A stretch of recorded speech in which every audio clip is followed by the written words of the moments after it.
Hello guys, good morning to all of you. कल हम classification of course को discuss कर रही थी, जहाँ पर हमने डिस्कस किया था कि कोर्स हमारी एलिमेंट वाइज कितने टाइप की होती है, फंक्शंस के अकॉर्डिंग डिस्कस किया था।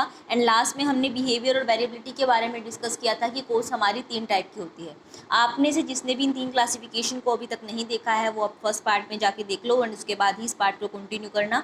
आज हम क्या करेंगे, बाकी क्लासिफिकेशन ऑफ कोर्स को डिस्कस करेंगे। सबसे पहला जो हमारा आज का बेस है वो है कंट्रोलेबिलिटी, यानी कंट्रोलेबिलिटी के अकॉर्डिंग हमारी कोर्स कितने टाइप की होती है। देखो, कंट्रोलेबिलिटी का मतलब है कि जो आपकी ऑर्गेनाइजेशन है वो कितने हद तक उसके हाथ में है उस कोर्स को कंट्रोल करना। तो कंट्रोलेबिलिटी के बेस पे जो हमारी कोर्स होती है वो 2 टाइप की होती है। First controllable, second uncontrollable. Controllable course का मतलब है वो कोर्स जिसको आपका मैनेजर कुछ हद तक कंट्रोल कर सकता है अपने एक्शन से, अपने काम करने के तरीके से, किसी भी वे में एक्शन डायरेक्शन का यूज़ करके अगर आपका मैनेजर उस कोर्स को कंट्रोल कर सकता है तो वो कंट्रोलेबल कोर्स के अंदर आती है। कैसे? मान लो कि आपका लेबर है, आप जिनसे काम करवा रहे हो वो क्या करते हैं, इतनी देर काम नहीं करते जितना टाइम इधर उधर वेस्ट करते हैं।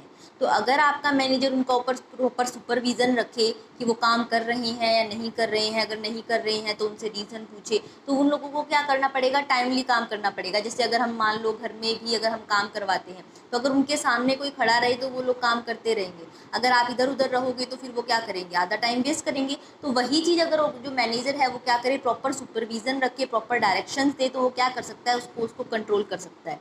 या फिर मान लो मटेरियल टाइम पे नहीं पहुंचता है तो वो उस चीज़ को देख सकता है कि वो मटेरियल टाइम से मंगवाए, प्रॉपर स्टॉक उसके पास बना रहे। फ्यूल वगैरह अगर ज़्यादा वेस्ट करते हैं, इधर उधर खिलाते वगैरह ज़्यादा हैं, तो उन चीज़ों को कंट्रोल करे। यानी वो सारी को जिसको कहीं ना कहीं आपका मैनेजर अपने एक्शन से, अपने डायरेक्शन से, अपने काम से किसी भी तरीके से क्या कर सकता है, कंट्रोल कर सकता है, वो सारी कोर्स हमारी कंट्रोलेबल कोर्स का पार्ट बनती है। सेकंड है हमारी अनकंट्रोलेबल कोर्स। अनकंट्रोलेबल कोर्स का मतलब है वो कोर्स जिसके जो हमारे हाथ में बिल्कुल भी नहीं है। यानी मान लो कि अगर वॉर हो जाता है कंट्री का, तो अगर उसकी वजह से प्राइस हाइक होंगे तो उस चीज़ को हम कंट्रोल नहीं कर सकते।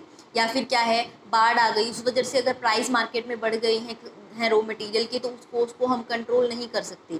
या फिर क्या है, जो हमारी फिक्स कोस्ट है, यानी हमने बात की थी फिक्स कोस्ट यानी जो हमें देनी ही देनी पड़ेगी। तो अब फिक्स कोस्ट को आप कंट्रोल कुछ भी कर लो, आपके हाथ में नहीं है। चाहे आपने उसको कम प्रोडक्शन करो, ज़्यादा करो, आपको देनी ही देनी है।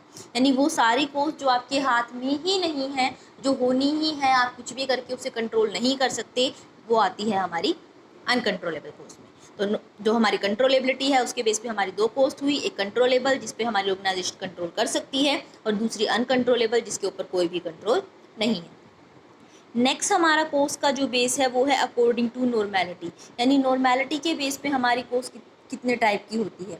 नॉर्मेलिटी के बेस पे हमारी जो कोस्ट होती है वो 2 टाइप की होती है। एक normal cost and second abnormal cost. Normal course का मतलब है वो कोर्स जो क्या है, पहले से ही एक्सपेक्टेड थी होगी। मान लो आप घर बनाने जा रहे हो तो पहले से ही पता है सीमेंट आएगी, ईंटें आएंगी, ब्रिक्स वगैरह सब कुछ चीज़ें चाहिएंगी, आपको एडवांस में पता है। और आपको उनकी कॉस्ट भी आप एडवांस में कुछ हद तक पता लगा सकते हो कि ये सामान इतने का आएगा, इतना खर्चा हमारा होगा। यानी वो सारी कॉस्ट जो बेसिक है किसी भी काम की, कि वो तो होंगी ही होंगी अगर आपने वो काम स्टार्ट किया है, तो वो है हमारी नॉर्मल कोर्स के अंदर। ठीक है, यानी अगर आप मान लो शर्ट बना रहे हो तो क्लोथ लाना ही लाना पड़ेगा, मशीन चलेगी ही चलेगी, लेबर चाहिए ही चाहिएगी। यानी वो कोर्स जो आप पहले से सोच सकते हो कि ये काम आप करोगे तो कौन कौन सी कोस्ट आनी है, वो आपकी नॉर्मल कोस्ट है। एबनॉर्मल कोस्ट का मतलब है वो कोस्ट जो आपने पहले से नहीं सोची थी बट कंडीशन ऐसी आ गई कि वो हो गई। मान लो आपने सोचा था लेबर 3 दिन में काम कर लेगी, तो आपने उसके अकॉर्डिंग लेबर की कॉस्ट लगाई थी, बट क्या हो गया, लाइट चली गई या फिर उनको मटेरियल टाइम पर नहीं मिला, तो बीच में उनका टाइम वेस्ट हो गया, लेकिन स्टिल आपको उनको पैसा देना पड़ रहा है, तो वो काम 3 की जगह 4 दिन में हुआ। तो जो 1 दिन की वो एक्स्ट्रा कॉस्ट आपको लगी वो एबनॉर्मल सर्कमस्टांसिस की वजह से आई। यानी कोई भी ऐसी कॉस्ट जो आपने पहले से नहीं सोची थी लेकिन वो हो गई है अब, तो वो होती है हमारी एबनॉर्मल कॉस्ट। यानी जैसे मान लो ये रोड वगैरह के लिए जो टेंडर वगैरह भरते हैं, तो वो क्या करते हैं, नॉर्मल कोस्ट के अकॉर्डिंग ही लेके चलेंगे कि इनकी फ्यूचर में कितनी कोस्ट आएगी। बट कई बार क्या होता है, उनका बारिश वगैरह की वजह से काम रुक जाता है, तो जो कोस्ट अराइज एक्स्ट्रा हो जाती है वो उनकी एबनॉर्मल कोस्ट होती है। और जो एबनॉर्मल कॉस्ट होती है वो मेनली प्रॉफिट एंड लॉस में ही लेके जाई जाती है और प्रोडक्शन की कॉस्ट में कैलकुलेट नहीं होती। नेक्स्ट है हमारा अकॉर्डिंग टू अकाउंटिंग पीरियड, यानी अकाउंटिंग पीरियड के बेस पे, यानी देखो अकाउंटिंग पीरियड का मतलब क्या होता है, हमारा 1 साल का टाइम जिसमें हम क्या करते हैं, रिकॉर्डिंग करते हैं, कैलकुलेट करते हैं हमारे प्रॉफिट एंड लॉस को। तो उसके बेसिस पे हमारी कॉस्ट जो होती है वो 2 टाइप की होती है, एक कैपिटल कॉस्ट एंड दूसरी रिवेन्यू कॉस्ट और एक्सपेंडिचर।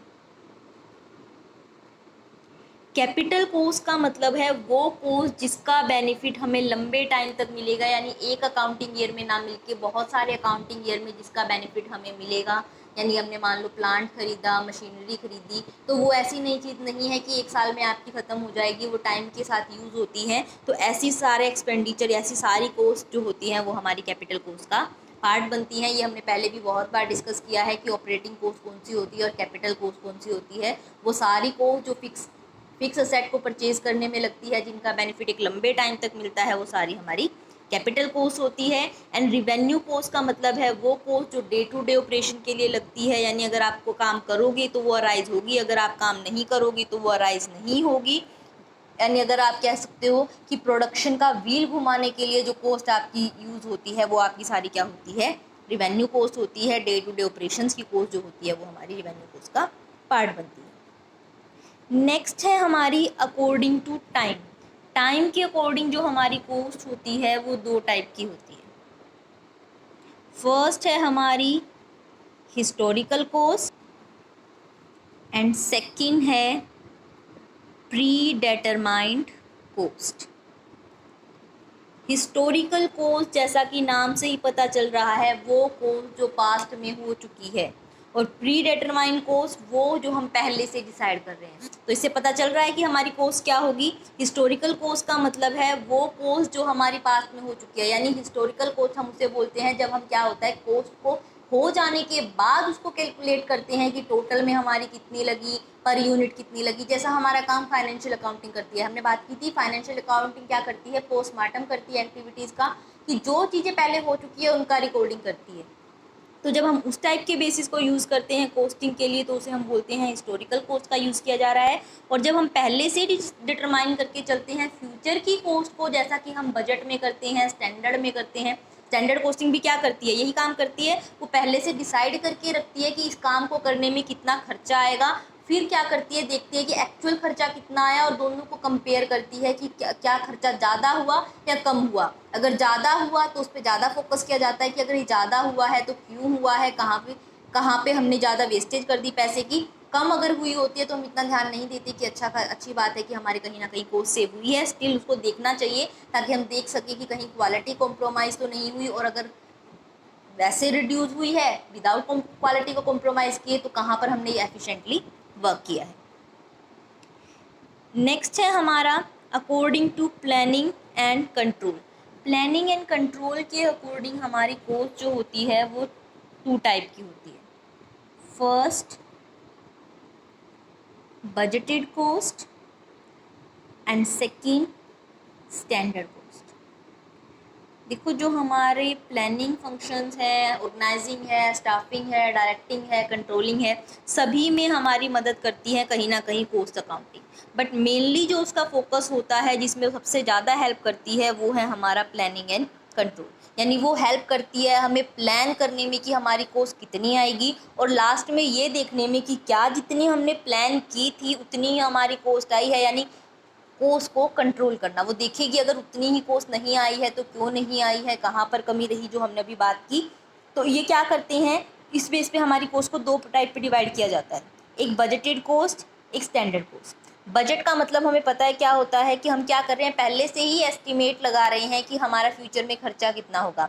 जैसे हम होम बजट में करते हैं कि कितना पैसा हमारे महीने में खर्च होगा, या जो गवर्नमेंट बजट बनाती है वो पहले से डिसाइड करके चलती है कि पूरे साल में वो कितना खर्चा करेगी, कितना डैम पे लगाएगी, कितना किस चीज़ पे लगाएगी, कितना इंडस्ट्रीज़ पे लगाएगी। तो वो सारी क्या है, बजटेड कॉस्ट। यहाँ पर क्या करती है कंपनी, जितने भी डिपार्टमेंट उसकी ऑर्गेनाइजेशन में है सबकी कॉस्ट को वो अलग अलग से पहले से डिसाइड करके चलती है कि किस डिपार्टमेंट की कॉस्ट कितनी आएगी। दूसरी है हमारी स्टैंडर्ड कॉस्ट। स्टैंडर्ड कॉस्ट का मतलब है उसकी कॉस्ट होनी क्या चाहिए, यानी हमारे पास जितना पैसा है, बजट तो ये देखता है कि हमें कितना कॉस्ट किस चीज़ पे लगेगी, और स्टैंडर्ड क्या है वो सेट करता है कि इतनी ही कॉस्ट आनी चाहिए, इससे ज़्यादा कॉस्ट हमारी नहीं आनी चाहिए। यहाँ पर वो स्टैंडर्ड को सेट करते हैं, फिर एक्चुअल कॉस्ट को मेज़र करते हैं, फिर दोनों में कंपैरिजन होता है और क्या कहते हैं वेरिएंस फाइंड आउट किए जाते हैं, और जो वेरिएंस है उनके लिए क्या किए जाते हैं, करेक्टिव एक्शन को लिया जाता है, जो हमारी नॉर्मल कंट्रोलिंग की प्रोसीजर होता है।